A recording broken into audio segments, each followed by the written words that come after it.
Hope so students की आपको मेरी आवाज आ रही होगी। आज हम 6.4 एक्सरसाइज शुरू करेंगे, मगर उसको शुरू करने से पहले हमें पहले एक थ्योरम पढ़नी पड़ेगी जो काफी इंपॉर्टेंट है इस एक्सरसाइज को करने से पहले। अब बोला क्या गया, हमें पता है कि दो ट्राइंगल अगर सिमिलर हैं, ये दो ट्राइंगल सिमिलर है ना, ये दो ट्राइंगल क्या है, सिमिलर है। तो आपको पता है अगर दो ट्राइंगल सिमिलर हो तो उनके जो कॉरस्पॉन्डिंग साइड्स हैं या कॉरस्पॉन्डिंग पार्ट्स हैं उनकी रेशियो बराबर होती है ना। ऐसे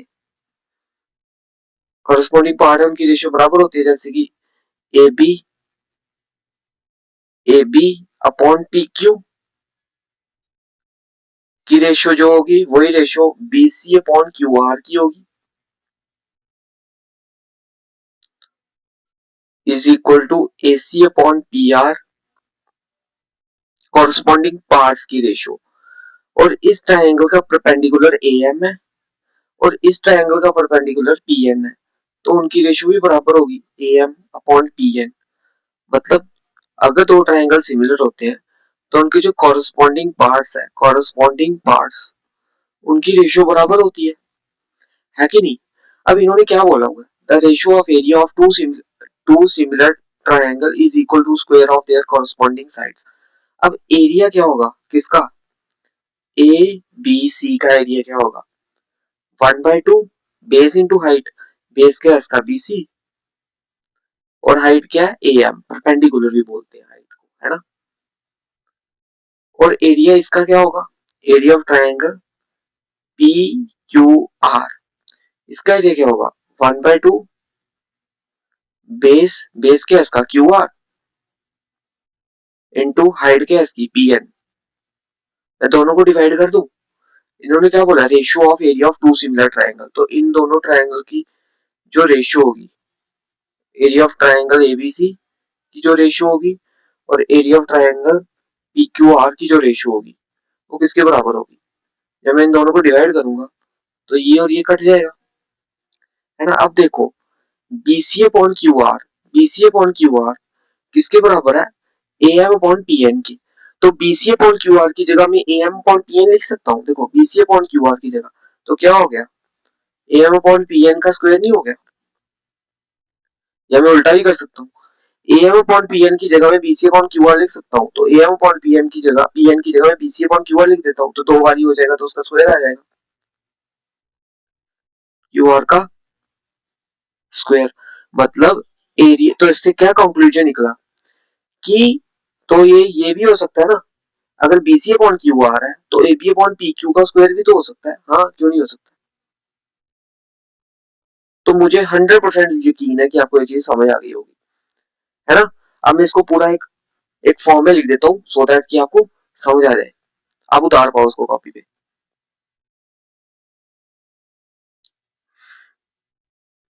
क्या होगा, इसको ना थोड़ा सा, हाँ ठीक है, area of triangle ABC divided by area of triangle P Q R क्या होगा, उनकी जो कॉरेस्पॉन्डिंग साइड्स है ना, ये कॉरेस्पॉन्डिंग पार्ट्स हैं, ठीक है, उनकी रेशियो का square A B upon P Q का स्क्वायर कॉरेस्पॉन्डिंग पार्ट्स का स्क्वायर, या A C upon P R का स्क्वायर,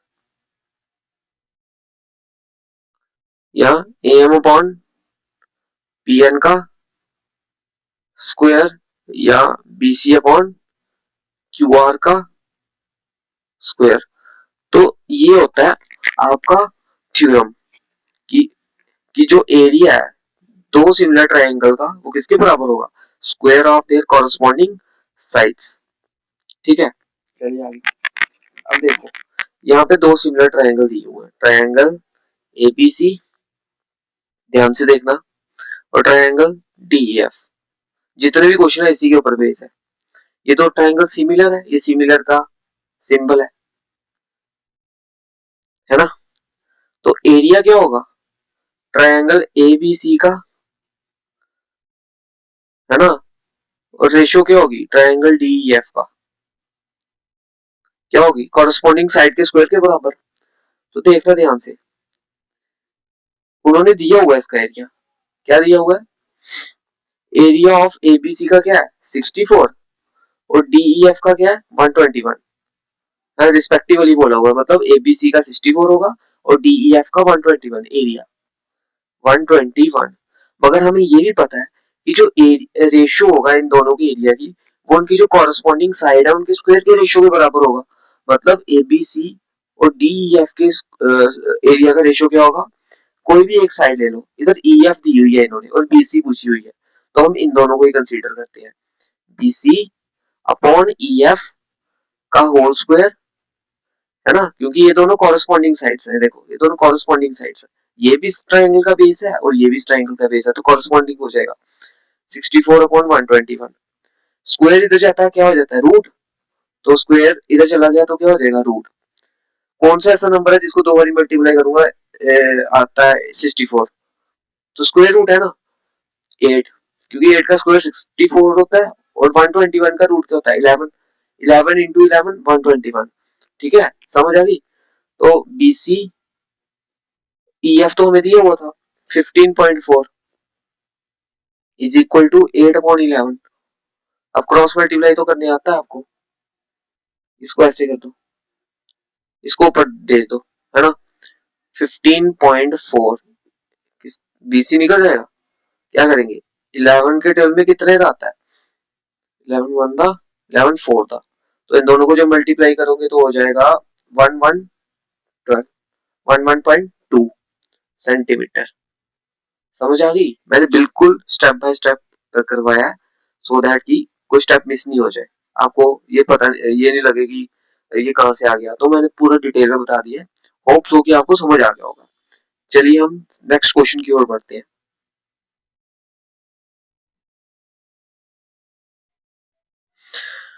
ट्रेपीजियम इस तरह की फिगर होती है ना, जिसमें एक पेयर पैरेलल होता है, जिसमें ए बी सी डी एक ट्रेपीजियम है, जिसमें डीसी किसके पैरेलल है ए बी के, बोला हुआ उन्होंने, और ये दो एक दूसरे को इंटरसेक्ट करते हैं ओ के ऊपर, ये और ये एक दूसरे को इंटरसेक्ट करते हैं ओ के ऊपर, करते हैं या नहीं करते हैं, ठीक है। कह रहा है यहाँ पे क्या दिया हुआ है, ए बी जो है ना वो सी डी का दुगना है, ए बी सी डी का दुगना है। कह रहा है ए ओ बी और सी ओ डी, ये जो दो ट्राइंगल है इनकी रेशियो बताओ, इनके एरिया की रेशियो। तो देखो मेरे दोस्तों, मेरे स्टूडेंट्स देखो ध्यान से, ये दो ट्राइ ये दो पैरेलल है, पैरेलल है या नहीं है, हाँ जी पैरेलल है।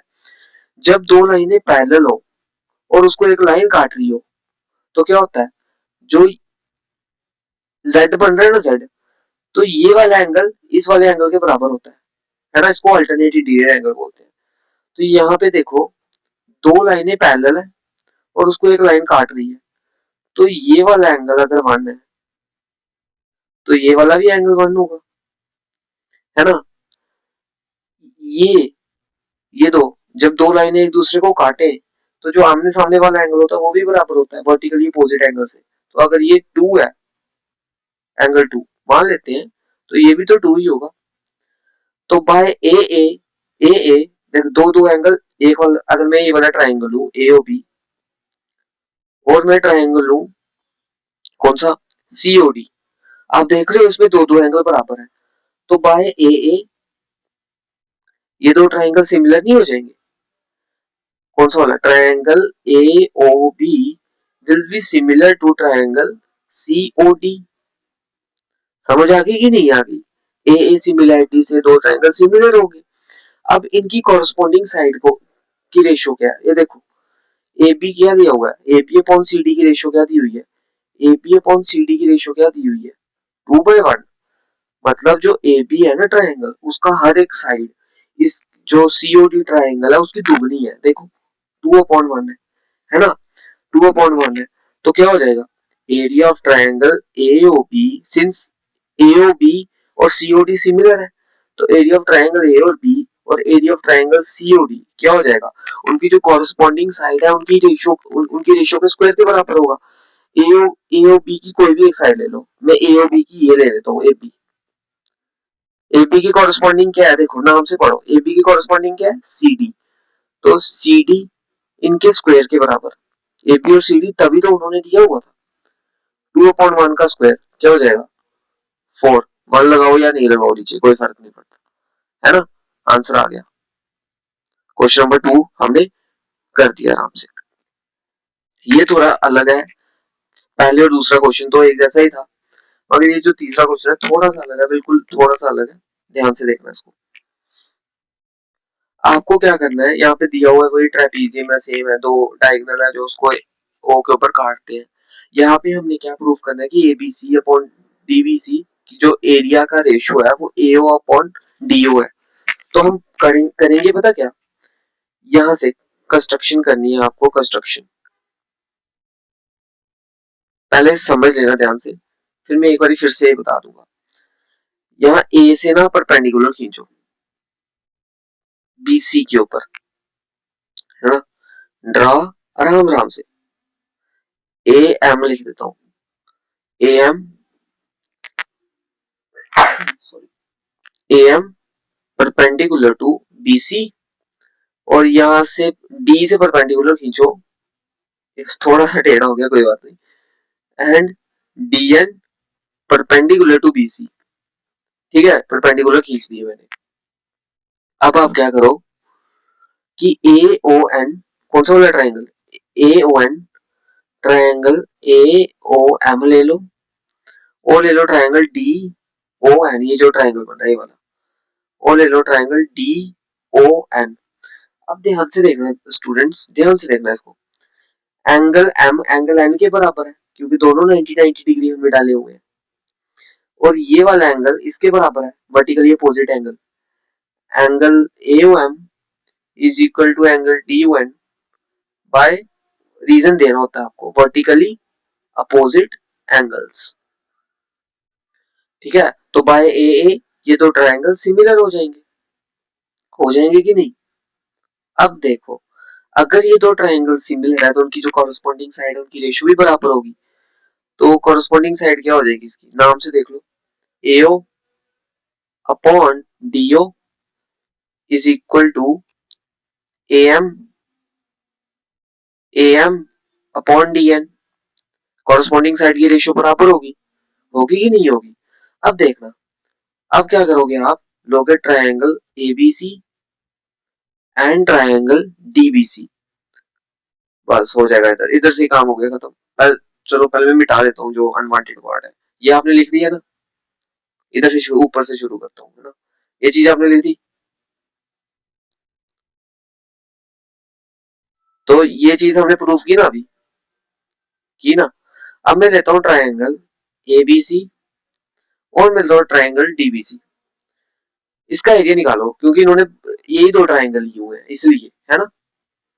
एरिया ऑफ ट्रायंगल एबीसी क्या होगा, 1/2, बेस क्या है, ये एबीसी, इसका बेस क्या है बीसी, और हाइट क्या है एएम, बीसी इंटू एएम, और एरिया ऑफ ट्रायंगल डीबीसी, इसकी रेशियो बोली हुई है 1/2, डीबीसी कौन सा, डीबीसी 1/2, बेस क्या है इसका, ये बेस है, और हाइट क्या है ये वाला जो ट्रायंगल है ये बेस है, बेस के ऊपर जो हाइट होती है वही मानी जाती है, बेसी इंटू हाइट क्या है डीएन, ये तो कट जाएगा, एएम अपॉन डीएन बचा। मगर इन्होंने ये प्रूव करने को बोला हुआ है इसलिए हमने वो पहले किया था, एएम अपॉन डीएन किसके बराबर है, जो हमने प्रूव किया ए अपॉन डीओ, तो एएम अपॉन डीएन की जगह ए अपॉन डीओ हमने बता दिया, आंसर आ गया हमारा। इन दोनों के रेशियो किसके बराबर है, इसके और इसके, जो मैंने बता दिया क्यों आया, ठीक है ना। अगला क्वेश्चन बिल्कुल इजी है ना। हमने 3 क्वेश्चन कर दिए, लास्ट क्वेश्चन करेंगे आज, फिर नेक्स्ट वीडियो में हम जो रिमेनिंग क्वेश्चन है वो कर देंगे, ठीक है ना। एक समय में अगर कराऊंगा तो आपको भी पता नहीं चलेगा बाद में क्या हो रहा है। तो 4 क्वेश्चन इसमें, और जितने बचे हुए क्वेश्चन है वो नेक्स्ट वीडियो में करेंगे। और अगर आपको समझ आ रहा है तो तभी लाइक कीजिएगा, ऐसे नहीं मैं लाइक बोल रहा हूँ, अगर आपको समझ आ रहा है तो लाइक कर दीजिएगा, ऐसे नहीं, ठीक है। कह रहा है दो सिमिलर ट्राइंगल्स है, कोई भी मान लो, ए बी सी और एक आपका D E F. D E F दो सिमिलर ट्रायंगल्स हैं। कह रहा है बताओ, कह रहा है अगर उनका एरिया बराबर है, ये गिवन है, तो बताओ वो कॉन्ग्रुएंट है। कॉन्ग्रुएंट पता क्या होते हैं? ये तो मैंने बताया कि दो सिमिलर ट्रायंगल, दो के दो ट्रायंगल एक दूसरे की फोटो कॉपी, मतलब उनमें कोई भी चीज अलग नहीं है। वहां पे रेशियो बराबर नहीं होगी, साइड होगी। वहां पे दोनों की दोनों साइड ही बराबर होगी, जो कॉरेस्पॉन्डिंग साइड्स है ना वो बराबर होगी जब कॉन्ग्रुएंट होंगे। कॉन्ग्रुएंट का मतलब फोटो कॉपी, आप ध्यान से यही रखना, ठीक है ना। फोटो कॉपी, एक दूसरे की फोटो कॉपी है, कोई अलग ही नहीं है उनके अंदर, है ना, कोई डिफरेंस नहीं है उनके अंदर। वो होते हैं कॉन्ग्रुएंट ट्रायंगल, हर एक चीज बराबर है उनके अंदर, कॉरेस्पॉन्डिंग साइड हर एक बराबर है। अब area of two similar triangle are equal. अभी तक तो ये सिमिलर ट्रायंगल ही है क्वेश्चन के अकॉर्डिंग। तो जब दो ट्रायंगल सिमिलर होते हैं तो मुझे बताओ उनके एरिया की रेशियो क्या होती है। मैंने अभी आपको स्टार्टिंग में ही बताया था, उनके एरिया की रेशियो होती है जो उनकी कॉरेस्पॉन्डिंग साइड है उनकी रेशियो के स्क्वायर की, है ना। यही होता है या नहीं होता है? हाँ सर यही होता है, 100% यही होता है। अब देखना ध्यान से, अब इन दोनों का एरिया बराबर है, मतलब एरिया उन्होंने बोला हुआ है, गिवन है, ये गिवन है। एरिया ऑफ ट्रायंगल एबीसी किसके बराबर है? Area of triangle DEF. ये तो चीज दी हुई है, जब जो चीजें बराबर है कट जाएंगे क्योंकि ये दोनों बराबर है। तो देखो ना, ये वन आ गया, है ना।